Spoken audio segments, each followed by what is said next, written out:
the service is done, the service reminder must be cleared manually. If you don't do this, that means that's annoying message will still come up on the dash. It will not clear by itself by changing oil or whatever. There is no system like that yet. Step number one, you have to insert the key card for this vehicle into the card slot. Next is to turn the ignition on. Do not start the vehicle, okay? So don't press the brakes or clutch, because otherwise it will start. You can't reset the service reminder when the vehicle or when the engine is running. So with the ignition on, you have to go into this display here.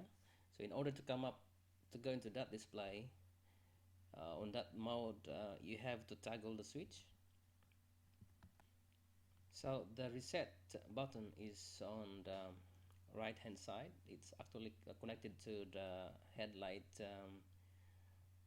switch, right? So there's a little button in there, and there are two switches.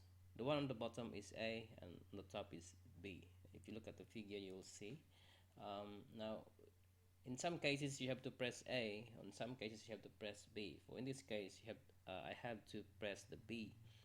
So this basically toggles the display into service mode or like service reminder, whatever is on the dash.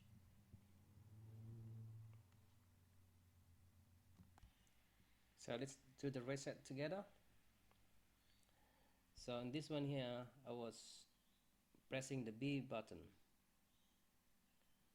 So as soon as I press the B button, the correct service interval comes up. It flashes. And then I was holding the B button down, turns off the spanner on the side, and then the service interval stays on, which means the service reminder is now cleared.